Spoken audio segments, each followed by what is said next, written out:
Praise Lord, जय मसीह की। मैं हूं आपका भाई प्रभु का दास पास्टर अतुल मैसी और मैं परमेश्वर को धन्यवाद देता हूं आज के इस दिन के लिए जो कि परमेश्वर ने मेरे और आपके जीवन के अंदर दिया है। और आज की सुबह में मैं आपके साथ में हूं परमेश्वर के वचन को, परमेश्वर की सामर्थ को लेकर के। और परमेश्वर का वचन सामर्थ और अभिषेक से भरपूर है। और जब मैं और आप परमेश्वर के वचन को स्वीकारते हैं तब मैं और आप परमेश्वर की सामर्थ को अपने जीवन के अंदर कार्य करते हुए देखने पाते हैं। मैं परमेश्वर को धन्यवाद देता हूं। साथ ही साथ मैं धन्यवाद देता हूं जितने भी व्यूअर्स हैं, जितने भी सब्सक्राइबर हैं, उन सभी के लिए मैं परमेश्वर को धन्यवाद देता हूं। और मैं आपसे कहना चाहता हूं कि हम आपके लिए बराबर प्रार्थना कर रहे हैं बिना आपके सहयोग के, क्योंकि आप जब प्रार्थना करते हैं, आप जब इस मॉर्निंग डिवोशन को सुनते हैं, शेयर करते हैं, दूसरों के साथ में बांटते हैं, यह हमें उत्साहित करता है और परमेश्वर का वचन बहुत से लोगों तक पहुंचने पाता है और हम उन गवाहियों को सुनते हैं। सो मैं धन्यवाद देता हूं और यही प्रार्थना करता हूं कि परमेश्वर आप सभी को और भी ज़्यादा बढ़ाए और भी ज़्यादा अपनी महिमा के लिए तैयार करे। जब आप परमेश्वर के वचन को बांटते हैं, दूसरों के साथ शेयर करते हैं, तो परमेश्वर का आत्मा बहुत से जीवनों के अंदर कार्य करे और उनको अपनी महिमा के लिए तैयार करे। सो आज के इस मॉर्निंग डिवोशन में मेरे साथ परमेश्वर के वचन से पढ़ने के लिए निकाल लीजिए यिर्मयाह नबी की पुस्तक, उसका 29 अध्याय और उसके 11वां वचन को। और यहाँ इस प्रकार से लिखा है, क्योंकि यहोवा की ये वाणी है कि जो कल्पनाएं मैं तुम्हारे विषय में करता हूँ उन्हें मैं जानता हूँ, वे हानि की नहीं वरन कुशल की ही हैं, और अंत में तुम्हारी आशा पूरी करूंगा। परमेश्वर की स्तुति और प्रशंसा हो। मेरे भाई मेरे बहन, परमेश्वर के पास मेरे और आपके लिए एक योजना है और मैं आपको बताना चाहता हूँ परमेश्वर की योजना मेरे और आपकी भलाई की है। परमेश्वर की योजना मेरे और आपके लिए उन्नति की है। परमेश्वर की योजना मेरे और आपके लाभ की है। लेकिन मुझे और आपको एक कार्य को करना है और वो ये है कि मैं और आप परमेश्वर की योजनाओं को अपने जीवन के अंदर स्वीकारें। ध्यान रखिए, मेरे और आपके जो प्लान्स हैं वो परमेश्वर के प्लान्स नहीं हैं। जो मेरी और आपकी योजनाएं हैं वो परमेश्वर की योजना नहीं है।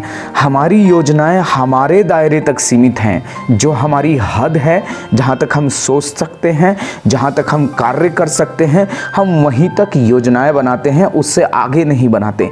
लेकिन जब परमेश्वर मेरे और आपके लिए योजना बनाता है तो वो अपनी सामर्थ्य और अपने अभिषेक और अपने दायरे के अनुसार बनाता है। और इसीलिए परमेश्वर का वचन कहता है कि परमेश्वर की गति मनुष्य की गति नहीं है। पर मेरा और आपका परमेश्वर बड़ा है, मेरा और आपका परमेश्वर सामर्थी है। और जब मेरा और आपका परमेश्वर बड़ा है तो ध्यान रखिए, मेरे और आपके परमेश्वर की योजनाएं में जो उसने मेरे और आपके लिए बनाई हैं वो छोटी योजनाएं नहीं है, लेकिन वो बड़ी योजनाएं हैं। चलिए एक छोटी सी स्टोरी के द्वारा मैं आपसे बात करूंगा। एक बार एक लड़का अपने पिता के साथ में एक दुकान पर जाता है और वहां दुकान पर जाने के बाद में उसका पिता कुछ सामान लेता है। सामान लेने के बाद में जब वो चलने लगते हैं तो शॉपकीपर जो है वो उस लड़के को, क्योंकि वो लड़का छोटा सा था, बड़ा प्यारा था, देखने में बहुत अच्छा था, बहुत क्यूट था, और जब उसने बाय कहा तो उस दुकानदार का दिल पसीज गया और वो उस लड़के से कहता है कि बेटा तुम एक काम करो। उसने वो टॉफ़ी रखी थी और टॉफ़ी से भरा हुआ एक जार था। उसने उस जार के ढक्कन को खोला और उस लड़के से कहा, बेटा इसमें से तुम्हें जितनी टॉफ़ी चाहिए तुम निकाल लो। पहले वो लड़का सोचने लगा और उसके बाद उसने मना कर दिया कि नहीं अंकल, मैं नहीं लूँगा। आप एक काम करें, आप जितनी टॉफ़ी मुझे चाहते हैं आप मुझे दे दें। दुकानदार ने कहा ठीक है बेटा, कोई बात नहीं। उसने अपना हाथ डाला और हाथ डाल करके मुट्ठी भरी और मुट्ठी भर करके जितनी टॉफ़ियाँ उसकी मुट्ठी में आई उसने उस लड़के को दे दी। लड़का वहाँ से खुशी खुशी अपने पिता के साथ चलने लगा। अभी जब वो रास्ते में थे तो लड़के के पिता ने लड़के से पूछा, बेटा मुझे एक बात बताओ, जब अंकल ने आपसे कहा था कि बेटा तुम अपने हाथ से टॉफ़ी ले लो, आपने उन्हें मना कर दिया, और जब अंकल ने अपने हाथ से दी आपने उन्हें ले लिया, ऐसा क्यों? मुझे समझ में नहीं आया, आपने ऐसा क्यों किया? तब वो लड़का एक मासूम सा और बड़ा प्यारा जवाब देता है अपने पिता को और कहता है कि पापा मेरा हाथ छोटा है और अगर मैं अपने हाथ से लेता, मैं चुनाव करता, तो मेरे हाथ में थोड़ी सी टॉफियाँ आती, लेकिन अंकल का हाथ बड़ा है। जब उन्होंने अपना हाथ जार के अंदर डाला तो जितने मेरे हाथ में नहीं आती उससे कहीं ज़्यादा वो उनके हाथ में टॉफ़ियाँ आई जो मुझे मिली। पिता को ये बात बड़ी अच्छी लगी, उसका दिल खुश हुआ। मेरे भाई मेरे बहन, आज मैं आपको बताना चाहता हूँ, मैं और आप अपनी कोशिशें, अपनी योजनाएं बनाते रहते हैं, लेकिन ध्यान रखिए, जब आप परमेश्वर के हाथों में दे देते हैं, जब आप अपनी ज़िंदगी को ये कहते हैं कि परमेश्वर मेरी नहीं पर तेरी इच्छा पूरी हो, परमेश्वर मेरे प्लान्स नहीं जो मैं बना रहा हूँ, पर परमेश्वर मैं चाहता हूँ आपके प्लान मेरे जीवन के अंदर पूरे होने पाएँ।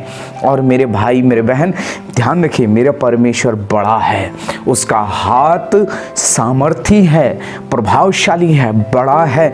जब आप योजनाएं बनाएंगे तो वो बहुत छोटी योजनाएं रहेंगी, लेकिन जब आप परमेश्वर की योजना में अपनी ज़िंदगी को रख देंगे और ये कहेंगे परमेश्वर मेरे जीवन में मेरी नहीं पर तेरी योजना पूरी हो, तो जो परमेश्वर की योजनाएं हैं वो आपके लिए बड़ी हैं, वो प्रभावशाली हैं।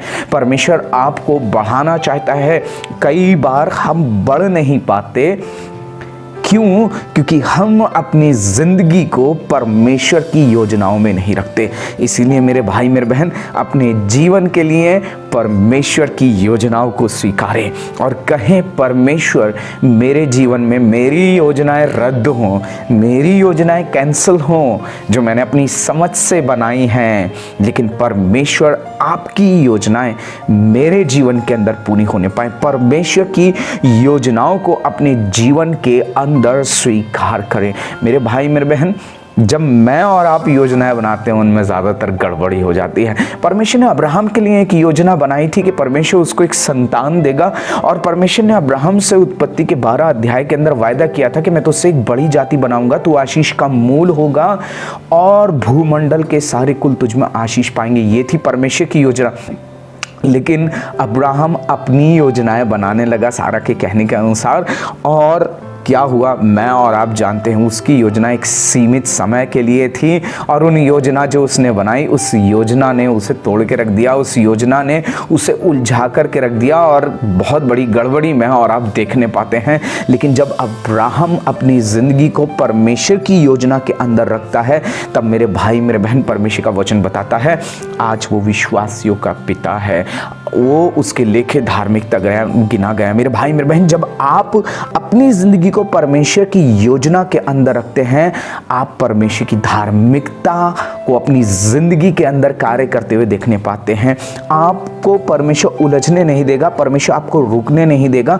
क्यों रुकने नहीं देगा? क्योंकि परमेश्वर का वचन कहता है कि जो योजनाएं मेरे दिमाग में तुम्हारे लिए हैं वो शांति की योजनाएं हैं, वो उन्नति की योजनाएं हैं। और सबसे बड़ी बात मेरे भाई मेरे बहन, जब आप योजनाएं बनाएंगे तो शायद आपकी आशा पूरी ना होने पाए, आप शायद हार जाएं, आप शायद रुक जाएं, आपकी योजनाएं रद्द हो जाएं, लेकिन परमेश्वर का वचन कहता है कि तेरी आशा पूरी होगी, तेरी आशा टूटने नहीं पाएगी। मेरे भाई मेरे बहन, इस 2023 के अंदर परमेश्वर आपकी आशा को टूटने नहीं देगा। परमेश्वर आपके साथ में शांति की वाचा बांध रहा है।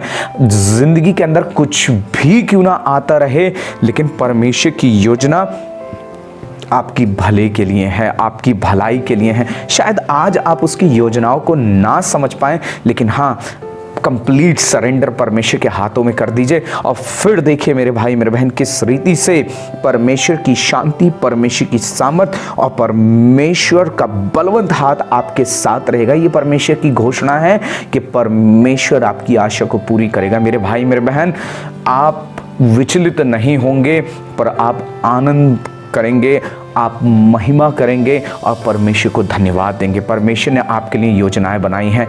आप एक आशा से भरे हुए व्यक्ति हैं, और ये आशा परमेश्वर के वचन के द्वारा मुझे और आपको मिलती है। मेरे भाई मेरे बहन, आप एमलेस व्यक्ति नहीं है, पर परमेश्वर के पास आपके लिए एक एम है, एक योजना है। परमेश्वर के पास एक मास्टर प्लान है, और आप उस मास्टर प्लान का, आप उस प्लान के की पर्सन हैं। इसीलिए परमेश्वर की सामर्थ्य में, उसके अभिषेक में बढ़े। आइए क्यों ना हम प्रार्थना करें। पिता परमेश्वर, मैं आपको धन्यवाद देता हूँ और इसलिए धन्यवाद देता हूँ क्योंकि पिता परमेश्वर आपने मेरे भाई के लिए, आपने मेरी बहन के लिए पिता एक उत्तम योजना बनाई है। और प्रभु मैं धन्यवाद देता हूँ कि शैतान चाहे कितनी भी कोशिशें कर ले इनको निराश करने की, इनको रोकने की, इनको दबाने की, इनको विचलित करने की, लेकिन परमेश्वर पिता मैं प्रार्थना करता हूँ मेरा भाई, मेरी बहन और मैं प्रभु आपकी योजनाओं के अंदर पाया जाऊँ। प्रभु हम आपकी योजनाओं को स्वीकारते हैं और यही कहते हैं प्रभु हमारी योजनाएं नहीं, हमारी इच्छाएं नहीं, लेकिन पिता आपकी इच्छा हमारे जीवन से पूरी हो। प्रभु हमें तैयार करें, हमें और भी ज़्यादा बढ़ाएं, हमें आपके अभिषेक की, हमें आपके पवित्र आत्मा के सामर्थ्य की आवश्यकता है। फ्रेश अनॉइंटिंग परमेश्वर पिता आप दीजिए और प्रभु होने दें कि इस 2023 के अंदर प्रभु वो कार्य आपकी महिमा के लिए हम कर सकें जो 2022 में ना कर पाए हों। प्रभु धन्यवाद देते हैं और इस प्रार्थना को प्रभु यीशु मसीह के नाम से मांगते हैं, आमीन। परमेश्वर आप सभी को आशीष दे और अपनी महिमा के लिए तैयार करे। God bless you all. आप सभी को जय मसीह की।